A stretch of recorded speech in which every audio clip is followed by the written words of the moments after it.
Everybody, welcome back to 18 Outdoors. Beautiful, windy March day. So here in Alabama, I'm on a piece of public land, and first off, again, we appreciate y'all. We appreciate everything y'all do, all the support, all the likes and stuff. And if you haven't, please, hey, hit that subscribe button. That really helps us out a lot. So I'm standing here in a pine thicket, okay? Today's little scouting thing, what I'm doing is I'm scouting a SMZ on a piece of public, and again, that gonna wind is ripping. So SMZs, let's talk about them. Stream management zones, okay?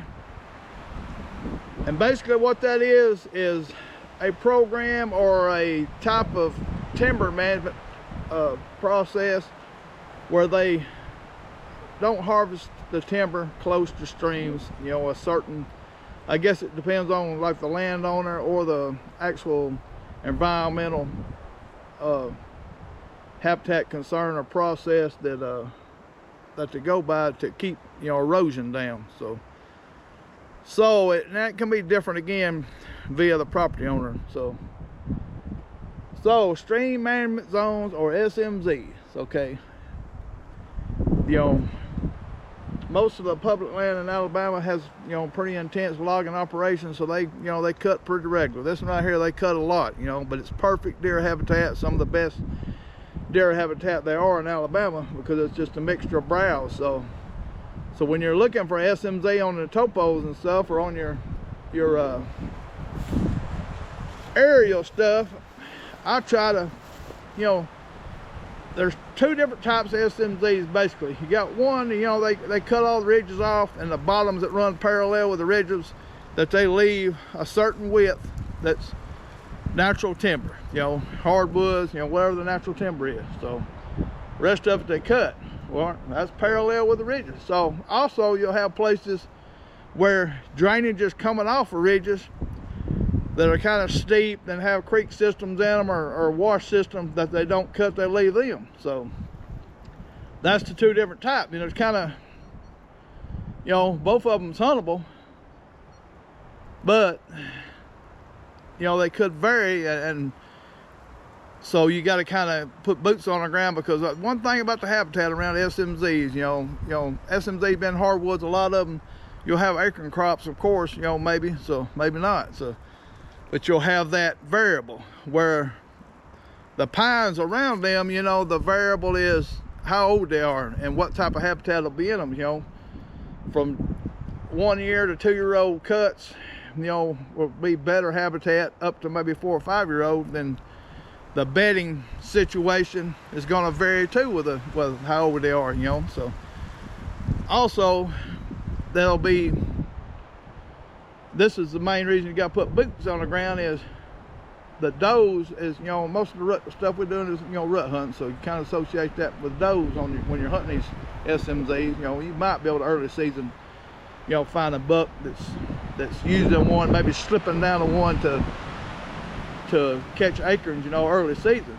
But other than that, you know, the does will be kind of nomadic. They'll move around, they'll find some pines that's got a certain browse that they like for that time frame, and they'll be there. So that's kind of why a lot of the SMZ hunting that we do, or the scouting we do, will be in season, because it's all browse dependent on where the doe is going to be, or bedding security. So, and that, as again, that'll vary as the maturity of the pines changes. So that, I mean, that's boots on the ground. So right now what I'm looking at is it's just like hunting creek crossings or anything else. I'm trying to tie that in with something else. So scouting SMZs that are associated with saddles, with draws, associated with different food sources that are kind of, you know, abundant food source, say like a food plot or some kind of private land feeders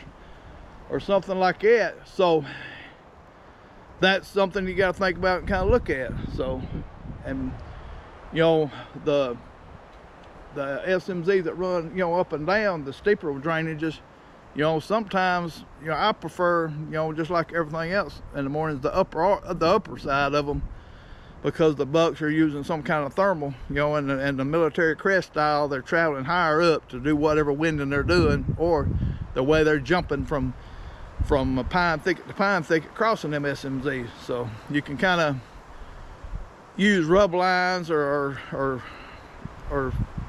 scrapes, you know, or you can kind of look at them associated with a thermal hub where it's got 2 or 3 drainages that come down out of some pine thickets going to SMZ or even into a hardwood SMZ right there on that edge. So it's just a great variable thing to look at, but it's a lot of, you know, a lot of boots on the ground. It's hard to do that specifically, you know, off of topo maps. I mean, you can to an extent, you can get a basic idea, especially with the aerial views, because you can find, you know, food plots and hopefully tell about what age, you know, of the pines that they are. So, and some of the new apps, you know, Onyx, Spartan Forward and all that, have some different, you know, aerials or different, you know, views that you can see, and I think they'll be associated with a date that kind of gives you an idea. So when you're looking at that, other than that, you know, you got to take off, you know, go driving and looking, but it's hard to see.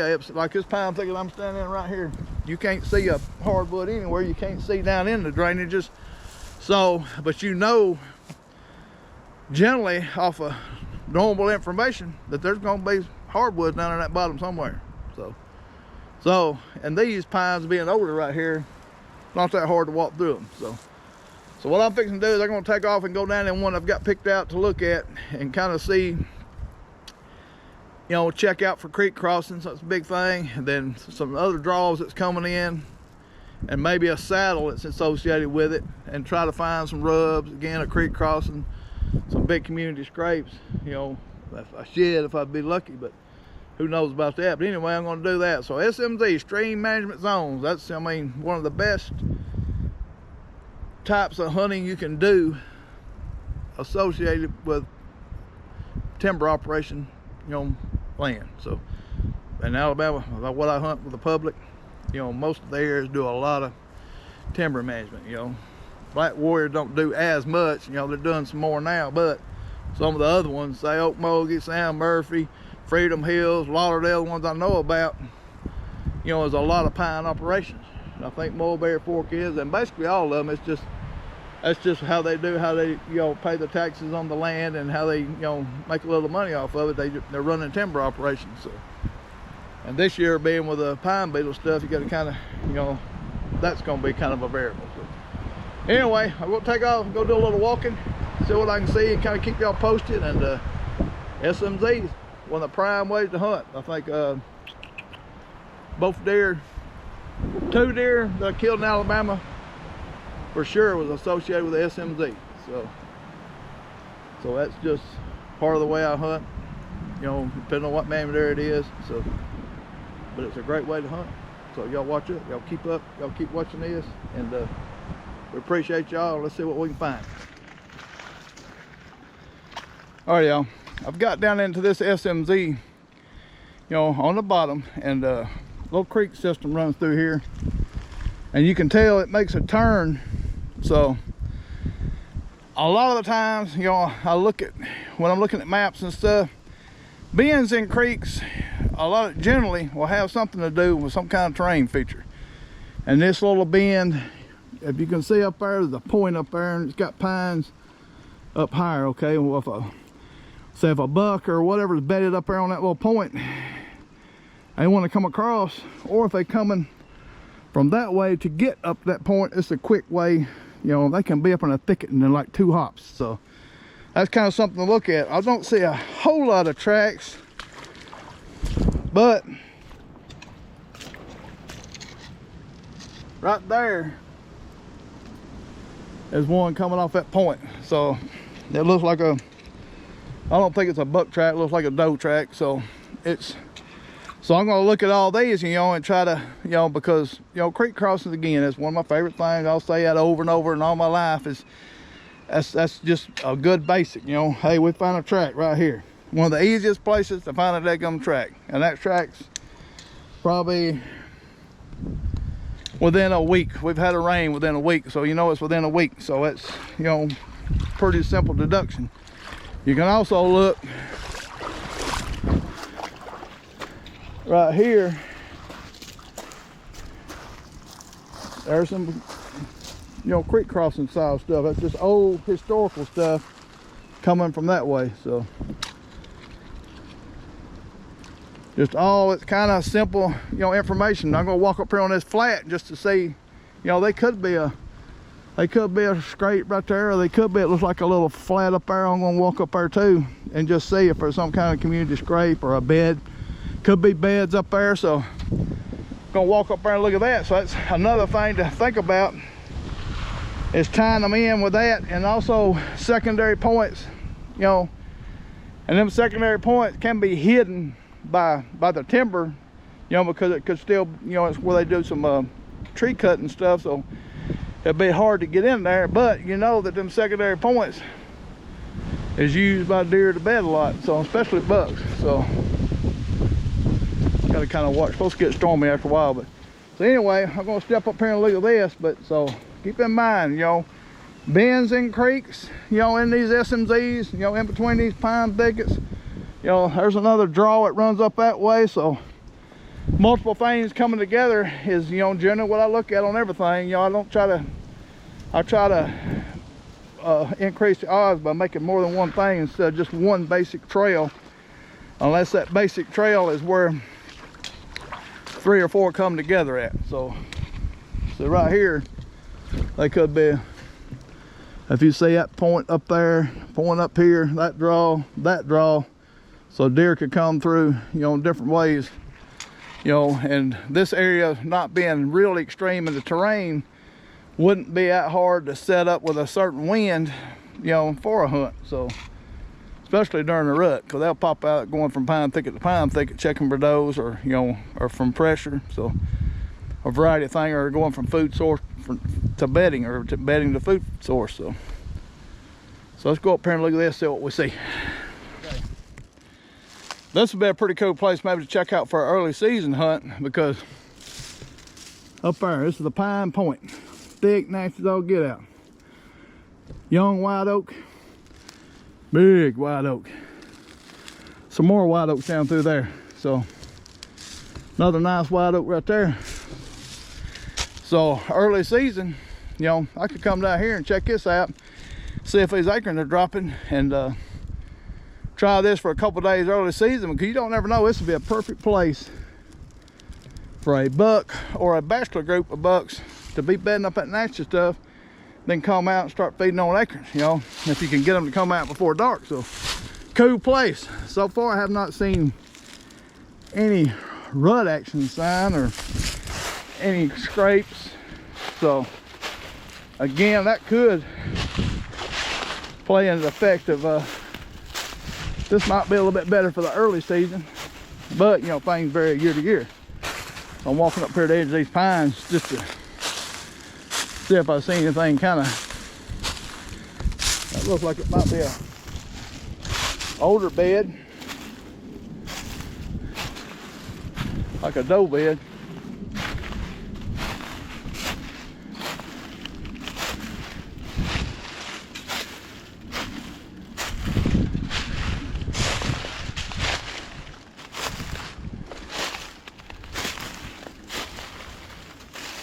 See how quick that turns into nasty.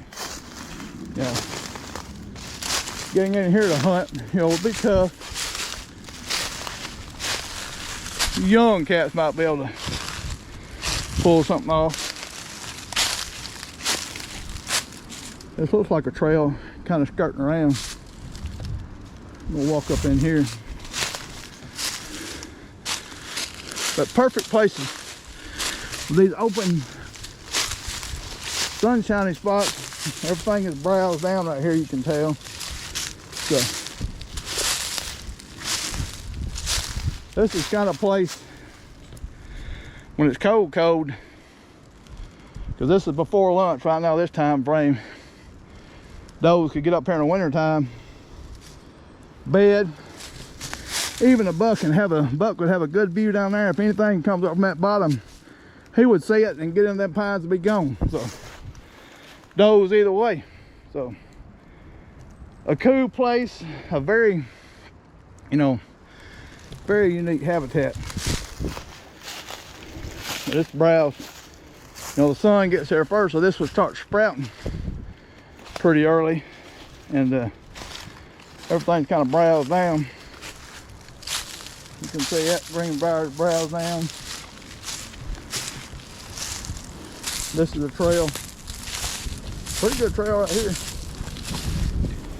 Goes over. So, I'm gonna walk this trail for a little bit, then I head back down to that bottom to a different little funnel area and just kind of look at it. So, but just cool things to think about. See that little sneaky draw right there?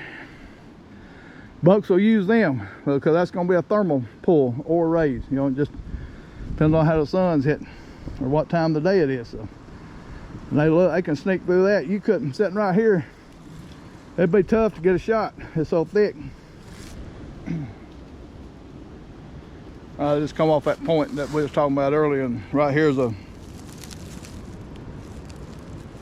small scrape up under that tree. So that's, you know, a little bit of rut activity sign. So off of this, again, this point, there's another drainage. I walked through that drainage that we was talking about, and it was washed, no fresh tracks in it. Another one that goes on to like another secondary little finger drainage that comes down. So deer could use that, especially bucks. They like them low places to sneak down, especially when it gets close to dark. They can get in that, and it'll be, you know, shadow, so much shadows in there, it'll be hard for anybody unless you're hunting right here to see that. So that's why, again, why they use that stuff. So I'm gonna walk on around here. There's a flat that comes off this other point, so gonna look at that. So look at that beech tree. That's a big beech tree, and behind it looks like a red oak. So some more beech trees, you know, off this point. And I was seeing a poll one day: do deer eat beech nuts?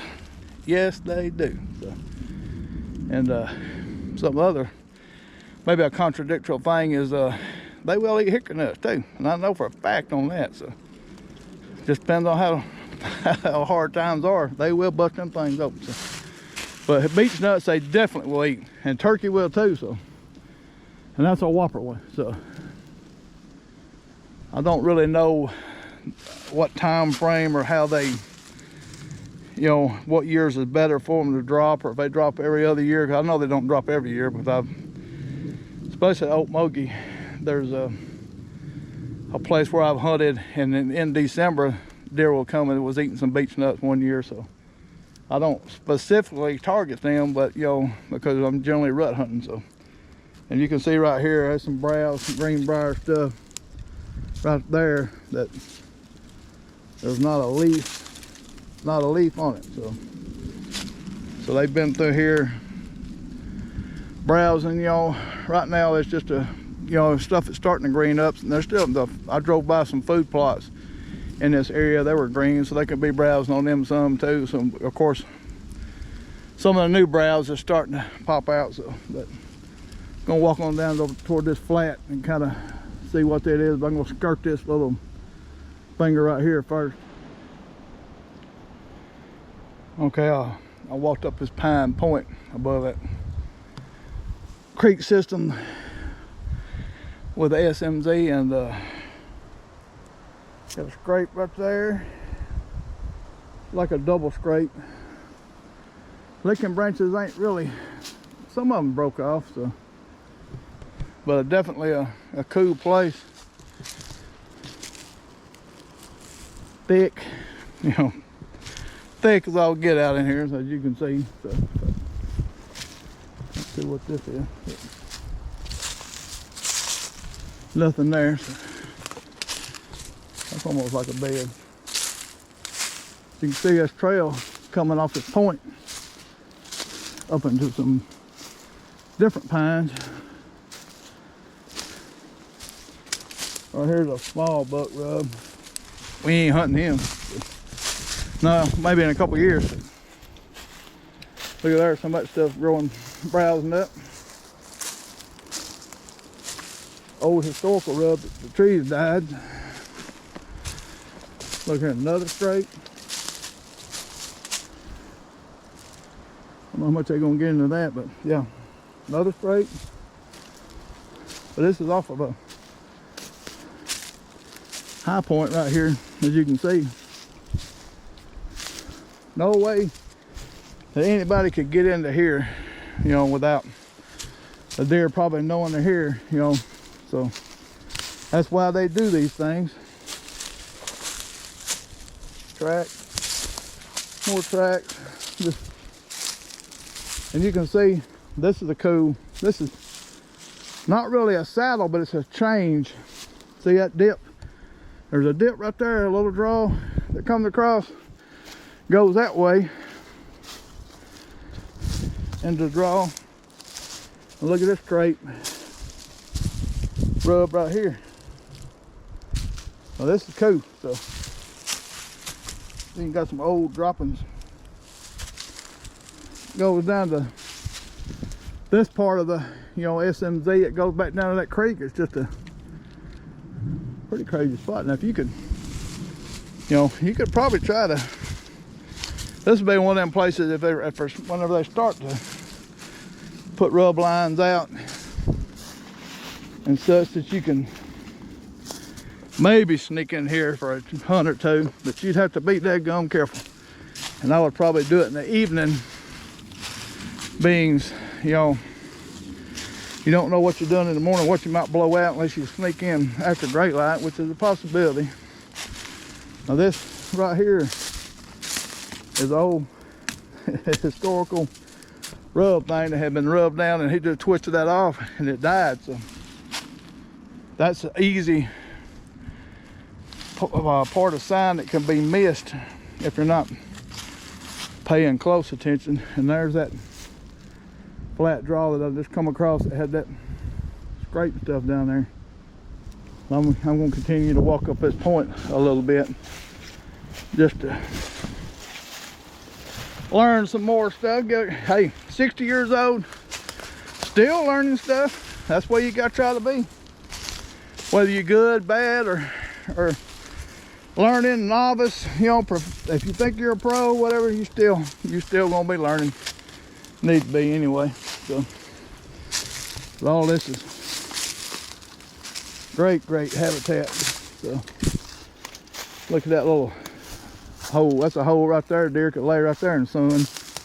You know, unless you, like, I would see you coming from a long ways off or hear you, and they'd be slipped out. I mean, there's too many options for them to escape. And you see the other side of that drainage is another point. So old, I guess that's an old smaller rub. Getting thick in here. So, but cool stuff to check out. Let's check in walk-in points that come down to these SMZs, and just to gather more knowledge. And also all these new apps, the mapping apps, Onyx, Spartan Forge, all of them have got, you know, you can save everything you see and put notes, you know. Like right now I can save them scrapes and put marks, you know, but that's rut stuff. You know, save the tracks, you know, save anything just to, and when you look at them on your computer and stuff, you can kind of see a big picture. So all that means a whole lot. And if you can see, I'm sweating. My fat tail needs to take up, lose some weight. So it's 70-something degrees and real humid. Storm system's coming in. So there's one of them big old beech trees that blowed over. So, but I'm gonna walk up here a little bit farther. It looks like there's another little hole or something up there, just to check out. Again, just increasing my knowledge base. And this trail kind of hooks and goes this way. So not a bad idea just to walk at. And it goes into like some hardwood. So a pretty good trail. Well, it hits the old logging road is what it looks like. And goes up. So I'm gonna follow that on up, so I'll get back with you. That right there is an old bed. So probably a month or so old. This is another thing about getting in here walking these things, because you what map might not, an aerial view might not have showed this, that them pines have got a little hardwood finger that comes down. So, and it goes back in the pines up there, so I'm gonna keep walking this. It's just, I mean, some of that stuff could blend in on the aerial depending on how to, I guess, the position of the satellite when the photos took. So you might not see everything by aerial views, and that's boots on the ground, baby. So learning some more to it. Look how open this is.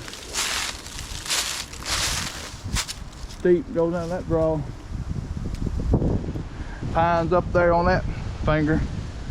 So they could pop out of these pines before dark. And when the acorns start dropping, there's a few white oaks, there's a few beech trees. So they can kind of browse around a little bit as they ease them down to the bottom where the more variety of oak trees are. There's a nice white oak right there. So they can slip down here right before dark.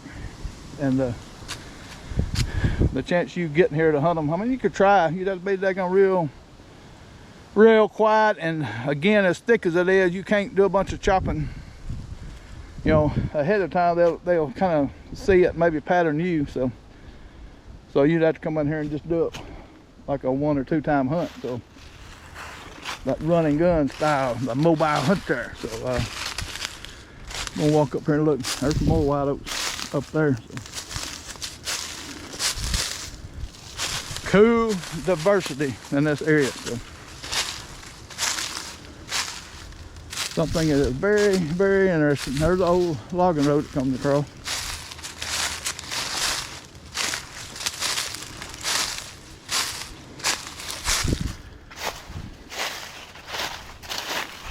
Almost like a fire break.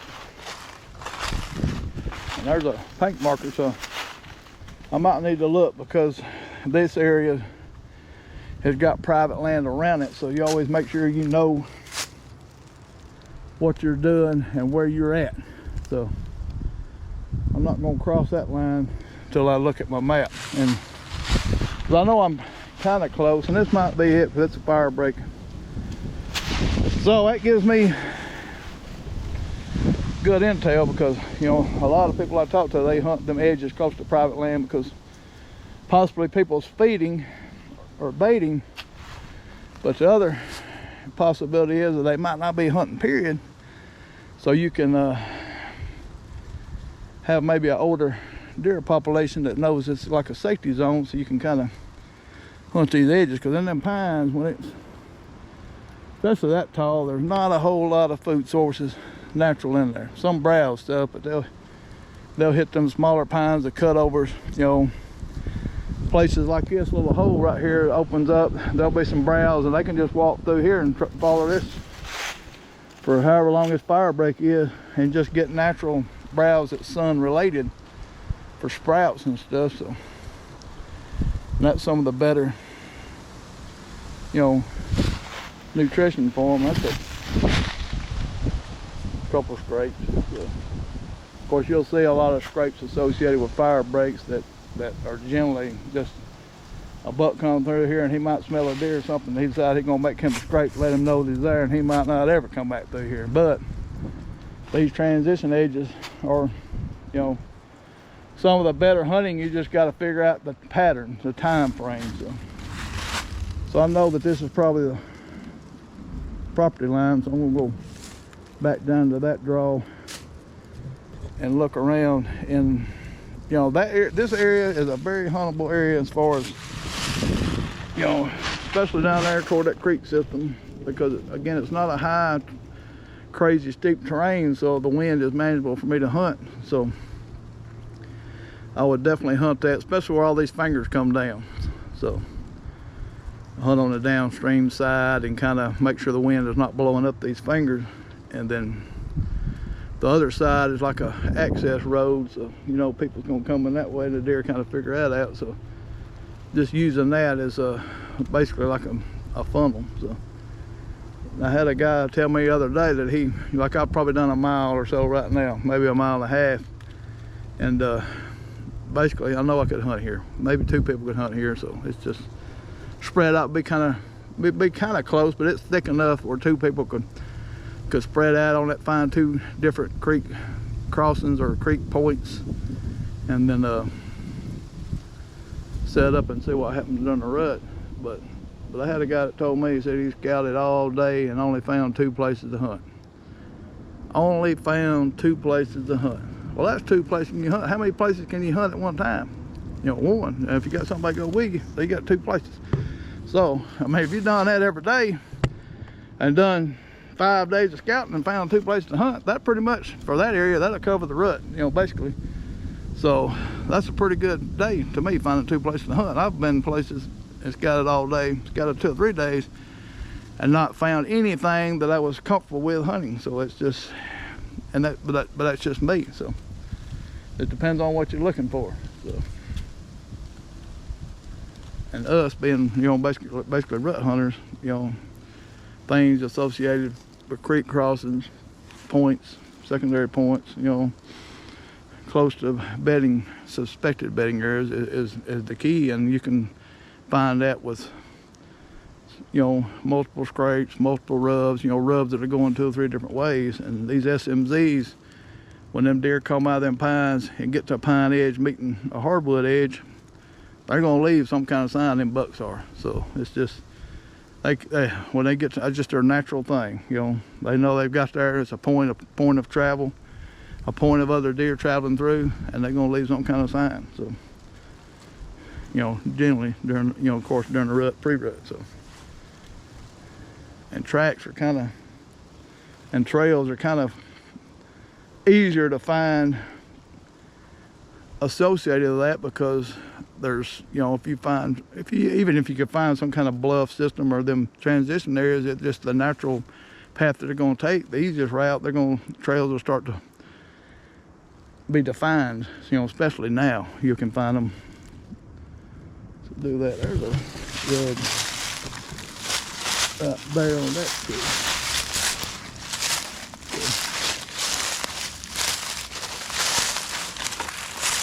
Broke off limb, not a bad rub. It goes up to here, so that's a, you know, not a northern deer, but it's a good buck, you know, probably a 3-year-old or so buck to do that. So cool stuff. So I'm gonna start easing back down to another little spot, and then back to the truck, and that'll be it for today. So I'll give y'all an update when I get back to the truck.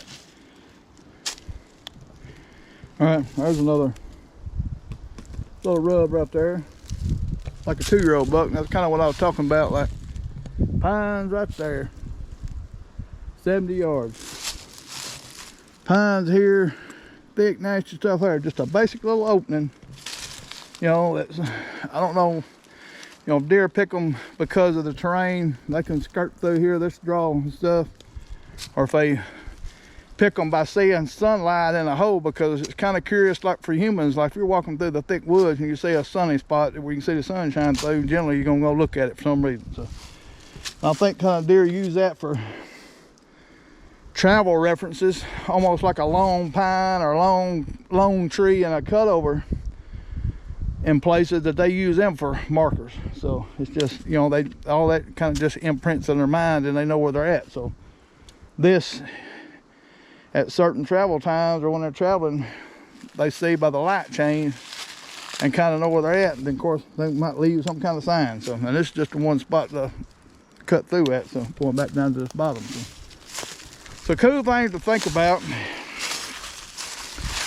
especially cool stuff to look at. Just, other than that, there ain't really anything in here, but it goes down, you can see that it looks like it's a steep bank right here. So gonna walk down to that just to see what's going on there before I go back toward the truck.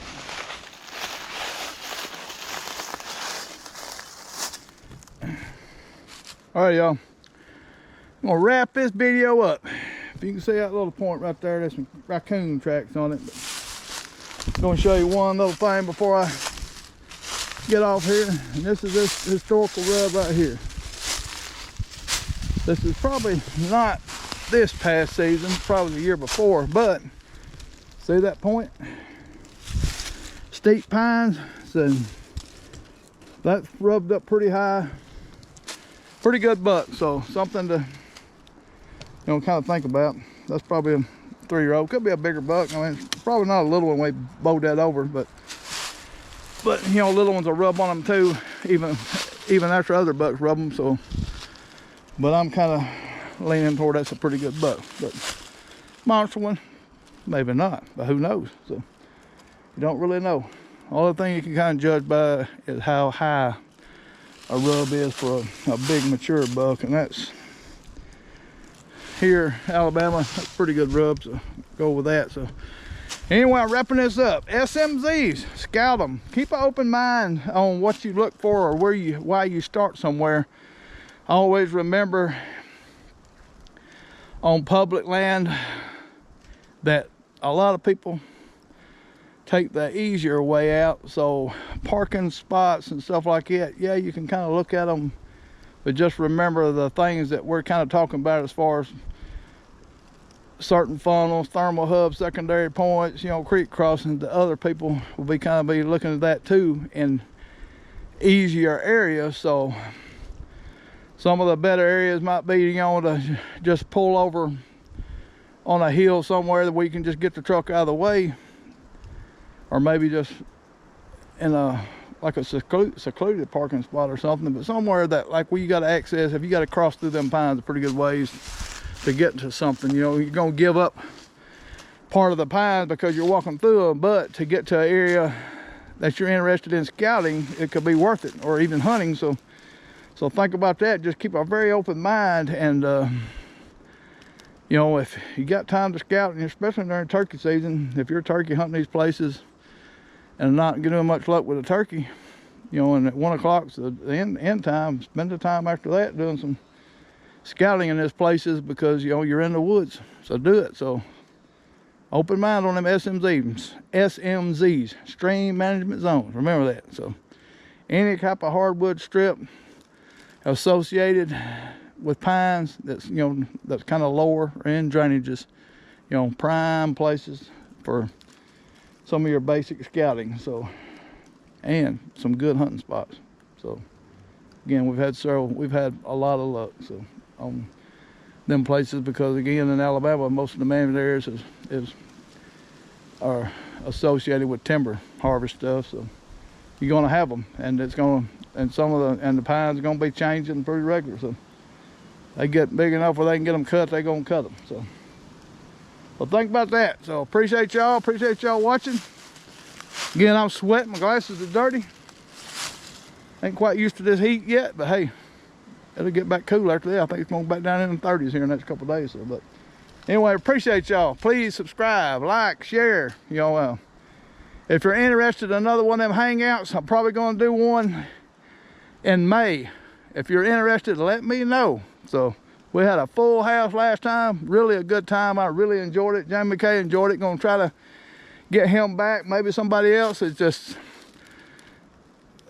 a cool time. Met some cool folks. I mean, some great, you know, like-minded hunters, and it's just, you know, Kathy fixed up some good food associated with deer meat and weaver meat processing. So if you're interested, hit me up. Probably gonna be right after turkey season, like the middle of May. So, and it'll be on a Saturday evening, like at 6 o'clock. So if you're interested, let me know, because last time it got filled up quick, just in a couple hours. So let me know. We're gonna try to cut it off like at 17 again. So that's about all the parking I can do. So maybe 18. So we just, if you're interested, let me know, and we'll see y'all. Appreciate y'all. Hey everybody, thank y'all for watching the videos. But again, we appreciate y'all's support. If you haven't liked, please like and subscribe. And you don't care if you haven't got one of our books, check out Amazon and get a book. Also, we got a link on there where you can, on our YouTube channel, where you can go on. We got a little store set up, like if you're interested in any kind of merchandise, shirts and stuff, you can check that out. And we really appreciate anything like that. So again, we appreciate y'all's support. You know, keep watching. We're gonna keep trying to share the outdoors and how we do some things, and try to help everybody that we can enjoy the outdoors. And you know, we do this for just basically because of the environment and the community that's involved and built around hunting. So again, we appreciate y'all. Like, share, and we'll see y'all again.